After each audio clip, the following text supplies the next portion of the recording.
جی السلام علیکم. یہ میری آپ سے 214ویں یعنی 214th ایپیسوڈ میں ملاقات ہے. امید ہے آپ خیریت سے ہوں گے. میرا چینل سبسکرائب کرنا نہ بھولیے. کمنٹس لکھیے، لائک کیجیے، اپنی قیمتی رائے سے نوا دیے. ابھی میں آپ کو سن 2001 میں یورپ کے ملک پرتگال اور اس کے دارالخلافہ یعنی کیپٹل لیزابون میں لیے چلتا ہوں، جہاں پہ میں اگلے سال کی ویزا ایکسپائری کو رینیو کروانے گیا تھا. ڈاکومنٹ میرے تقریباً تیار ہو گئے، جیسا کہ پچھلی ایپیسوڈ میں میں نے بتایا. اب اگلا سٹیپ تھا کہ ان کو امیگریشن آفس میں جمع کروانا ہے. اس طرح جو میرے دوست مہربان تھے ان کو ساتھ لیا. ایک دو اور بھی کینڈیڈیٹ تھے جن کے ڈاکومنٹس تھے. ہم بس اڈے پہ پہنچے، بس نکل چکی تھی. ہمیں ٹائم سے پہلے پہنچنا تھا، لہذا ہم نے ٹیکسی پکڑی، لیکن وہ ٹیکسی ہمیں بہت مہنگی پڑی. وہ اس لیے کہ جب اس نے آٹو بان ہائی وے پہ سفر شروع کیا تو جس ٹول پلازا پہ اس نے پیمنٹ کی، جب اس نے ہمیں اتارا تو وہ پیسے اس نے ہم سے وصول کیے، اور اس کے بعد اس نے کہا کہ مجھے واپسی کا کرایہ بھی آپ نہیں دینا ہے. ہم نے کہا وہ کیوں؟ کہتا جی میں آپ کو یہاں لے کے آیا ہوں، اگر یہاں سے کوئی پیسنجر نہیں ملتا تو میرا کیا قصور ہے. خیر ہم جلدی میں تھے، اس کو پیمنٹ کی، جان چھڑائی. بعد میں پتہ چلا کہ خاص کر ان شہروں کے جو ٹیکسی ڈرائیور ہیں وہ بڑے شارپر اور چیٹر ہیں. ان کو پتہ ہے کہ زیادہ اجنبی لوگ یہاں پہ آتے ہیں، یہ ان کو چونا لگاتے ہیں. بڑی خوشی سے آپ کا ٹچ کیس پکڑ کے خود ڈگی میں رکھیں گے، اور جب میٹر پہ اضافی چارجز ہوں گے تو آپ کو بتائیں گے جی میں نے آپ کا لگیج خود رکھا تھا. کیونکہ آپ یوٹیوب پہ جب جائیں تو مختلف ممالک میں یہ جو ٹورسٹوں کے ساتھ حشر کرتے ہیں جعلی کرنسی کا، میٹر کی ٹیمپرنگ کا، اور یہ ٹول پلازے والے چکر کا. خیر ہم اترے، دفتر میں گئے، وہاں رش بہت زیادہ تھا. خیر انہوں نے ہم سے ہمارے پاسپورٹ اور ڈاکومنٹ لے لیے. اب ایک ہی دھڑکا لگا ہوا تھا، جو پیپرز ہیں اللہ کرے کہ وہ ایکسیپٹ ہو جائیں، کیونکہ ہوائی زیادہ تھے. مجھے اس نے کہا کہ اگر آپ کو بلائیں تو کانفیڈنس سے جواب دینا ہے اور انگلش ہی بولنی ہے، بس اتنا اس نے کہا. میں نے کہا کانفیڈنس سے میں کھڑا ہو جاؤں گا، وہ آپ فکر نہ کرو. خیر سب فارغ ہو گئے، ہم ہی جو 2-3 تھے وہ رہ گئے. بار بار پوچھ رہے تھے، یہی جواب آ رہا تھا ویٹ کریں. ہم نے سوچا کہ جو تجمل بھائی نے ڈاکومنٹ سبمٹ کروائے ہیں، لگتا ہے کہ شاید ان میں کوئی گڑبڑ ہے، کوئی فیک ہے جو انہوں نے سٹاپ کر دیا. بیٹھے رہے، سب لوگ چلے گئے، ہم ہی 3-4 باقی تھے. لیکن خدا کا شکر ہے کہ تقریباً 2 گھنٹے بعد انہوں نے ہمارا نام پکارا، پاسپورٹ دیے، دیکھا تو ہمارے ویزے رینیو تھے. خدا کا شکر ادا کیا اب وہاں سے پوچھ کے ہم بس سٹینڈ کی طرف لپکے، لوگوں سے تھوڑی گائیڈنس لی، کیونکہ وہ ہمارا کچومر ٹیکسی ڈرائیور نکال چکا تھا۔ ہم نے سوچا چلو واپسی پہ بچت کر لیں۔ اس طرح وہ نیئر بائی تھا بس سٹینڈ، وہاں پہ ہم پیدل ہی پہنچ گئے، ٹکٹس لیے، بس کھڑی تھی۔ اس طرح لزابون کی بس میں ہم بیٹھ گئے۔ میرا خیال ہے شاید کوئی گھنٹے بھر کا سفر تھا۔ وہ جان بوجھ کے ہمیں جو رورل ایریاز، لوور ایریاز والا آفس تھا امیگریشن کا، وہاں لے کے گیا۔ اسے پتہ تھا کہ جو مین سٹی میں ہے وہاں پہ چیکنگ اور سکروٹنی زیادہ ہوتی ہے۔ جو ایجنٹ حضرات ہوتے ہیں ان کو پتہ ہوتا ہے کہاں سے کام کس طریقے سے ہونا ہے۔ خیر ویزا لگ چکا تھا، میں نے بھائیوں کو بھی بتا دیا کہ ویزا رینیول ہو گیا ہے، گھر بھی اطلاع کر دی۔ اب اگلا مرحلہ تھا کہ میں نے ٹکٹ خریدنی تھی۔ اگلے دن سینٹرل ایریا کے قریب جتنے آفس تھے ٹورزم کے، ٹکٹنگ کے، سب پہ گیا، لیکن کہیں سے کوئی تسلی بخش جواب نہیں ملا۔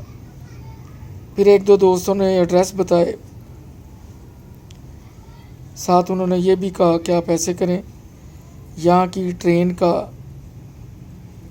ایک پاس ہوتا ہے کوئی 2 سال کا، وہ بنوائیں اور وہ پاس رکھیں، جب ایئر لائن میں جائیں تو پاسپورٹ کے ساتھ پاسپورٹ کے اندر وہ بھی رکھیں، تاکہ پتہ چلے کہ آپ یہاں رہتے ہیں اور کام پہ آتے جاتے ہیں۔ اس طرح ہم ریلوے کے آفس میں گئے، وہاں جا کے چند یورو پے کیے، انہوں نے ہمیں اسی وقت کارڈ ایشو کر دیا۔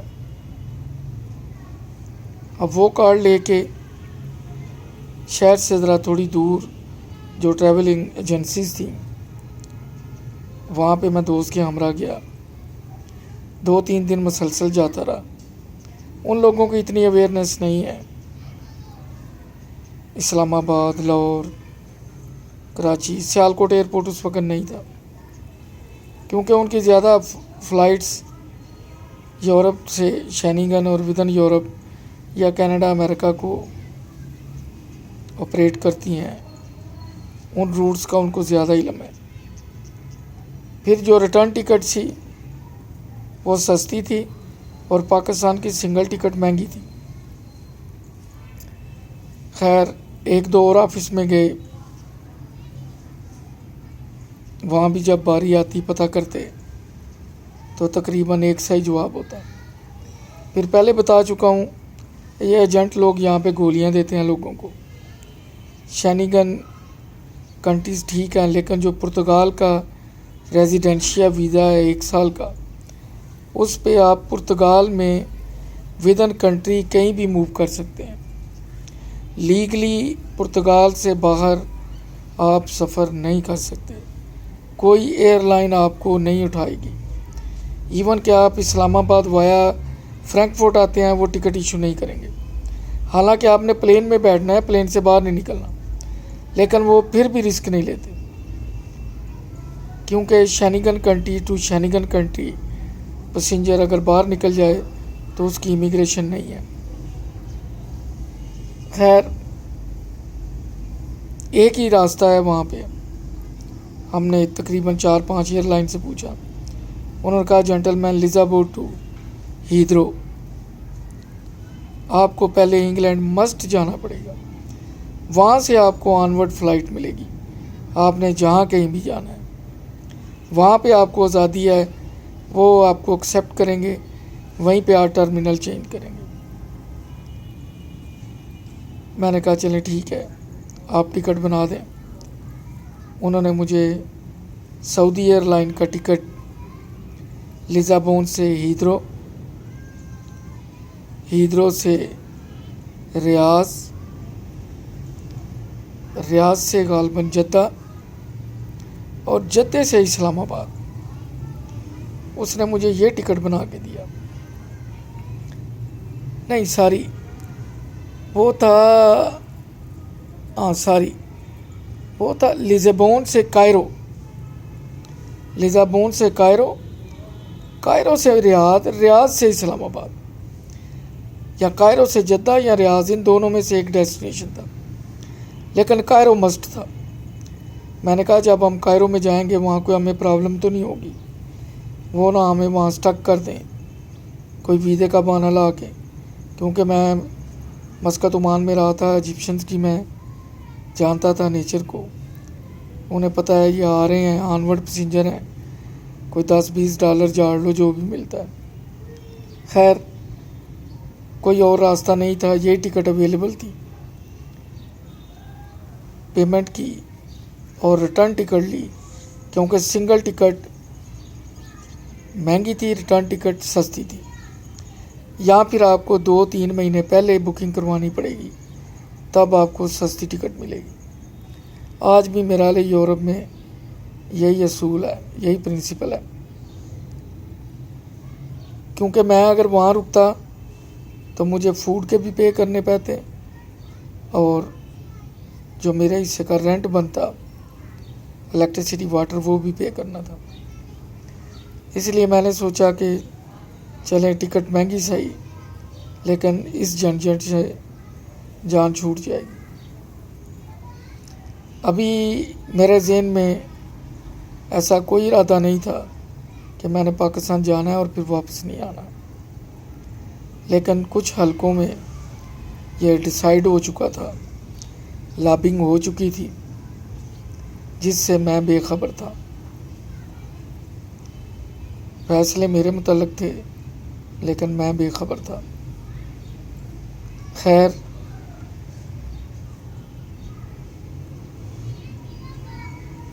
جو ٹکٹ والا دن تھا، اس دن ٹیکسی پکڑی، ایئرپورٹ گیا، پتہ چلا کہ رش بہت زیادہ ہے، اوور بکنگ ہے، ٹورسٹ ہیں، لہذا آپ کی سیٹ کینسل ہو گئی ہے۔ اب میں دوڑتا بھاگتا کاؤنٹر پہ پہنچا، جب میں نے پیچھے دیکھا تو لائن لگی 40-40 50-50 پیسنجر کی۔ میں بہت شرمندہ ہوا کہ میں آگے جا کے کھڑا ہو گیا، کیونکہ مجھے لائن میں لگنا تھا، اور اگر میں لائن میں لگتا تو میری باری گھنٹے بعد آنی تھی۔ ویسے ہی فلائٹ پیک ہو کے میرا لیے ٹیک آف بھی کر چکی ہونی تھی۔ کچھ بھی نہ بنا، بہت مایوسی ہوئی۔ واپسی پہ میں نے ٹیکسی پکڑی، اور اب میں بجائے پاکستانیوں کے ڈیرے کے میں گاندھی ریسٹورانٹ دوستوں کے پاس پہنچا، کیونکہ جو پاکستانی ڈیرے والے تھے وہ مجھے ایئرپورٹ پہ چھوڑ گئے تھے ایز اے کلٹسی۔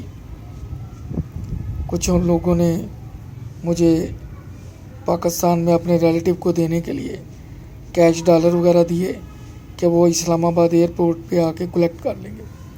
خیر میں نے انہیں فون کر کے بتا دیا کہ نئی فلائٹ بعد میں بتاؤں گا، اسی طرح آپ پاکستان میں ان کو مطلع کرنا، کیونکہ میری فلائٹ مس ہو گئی ہے۔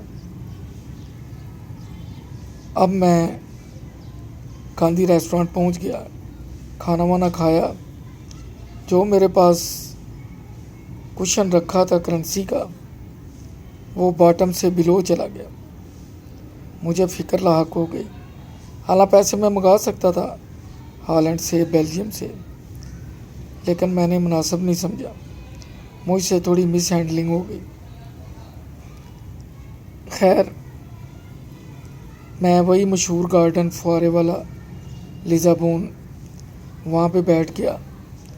اب میں نے آج 2020 کے دن کی طرح گھوڑے دوڑانے شروع کر دیے کہ پاکٹ میں کتنے ہیں، ایئرپورٹ کا کرایہ کتنا ہے، ایک ٹائم کا کھانا کتنا ہے، کیا میں دن میں ایک ٹائم کھا لوں گا، 2 ٹائم بھوکا رہ لوں گا۔ پھر میں نے سوچا کہ مجھے اکاموڈیشن نہ ملی تو کیا میں 1-2 نائٹ ادھر گارڈن میں نکال لوں گا۔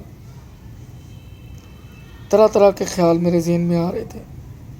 میں وہیں پہ گاسی فیلڈ تھا گراسی، اس پہ لیٹا سوچ رہا تھا، پریشان بھی تھا میں۔ اتنے میں رات ہونے لگی، میں اٹھ کے وہی گاندھی ریسٹورانٹ جہاں پہ سامان پڑا تھا وہاں چلا گیا۔ میں نے انہیں جا کے اپنی مشکل سنائی۔ انہوں نے کہا احسان بھائی آپ فکر کیوں کرتے ہیں، بھول جائیں سب کچھ۔ جو اونر تھا ریسٹورانٹ کا، اس نے اپنے ملازم کو بیل دی۔ اس نے کہا کہ ان کا سامان گاڑی میں رکھو، ان کو میرے روم میں چھوڑ کے آؤ۔ ایک چابی اس نے مجھے بھی دی۔ اس نے کہا یہ بس کا نمبر ہے جو ادھر آتی ہے اور جاتی ہے، احسان بھائی رانا بھائی آپ وہاں پہ رکو، کھانا آپ کو میرے ریسٹورانٹ سے جائے گا، کوئی چارج نہیں، کوئی کچھ نہیں، آرام سے سکون سے وہاں پہ فریش ہو جاؤ۔ یقین کریں کہ جو اس وقت مجھے خوشی ملی میں بیان نہیں کر سکتا۔ اللہ تعالیٰ مدد فرماتا ہے اگر آپ کی نیت ٹھیک ہو۔ مدعی لاکھ برا چاہے تو کیا ہوتا ہے، وہی ہوتا ہے جو منظور خدا ہوتا ہے۔ خیر میں ان کے پاس رک گیا۔ آگے بڑی دلچسپ کہانی ہے، کیونکہ ابھی 4-5 دن آگے کی ٹکٹ تھی، 4-5 دن مجھے رہنا تھا، پھر مجھے جانا تھا۔ اگلی ملاقات میں اسی موضوع پہ پھر بات ہوگی۔ میرا چینل سبسکرائب کیجیے، دعاؤں میں یاد رکھیے۔ الفاظ کے چناؤ میں کوئی غلطی تو معذرت چاہوں گا۔ اللہ حافظ۔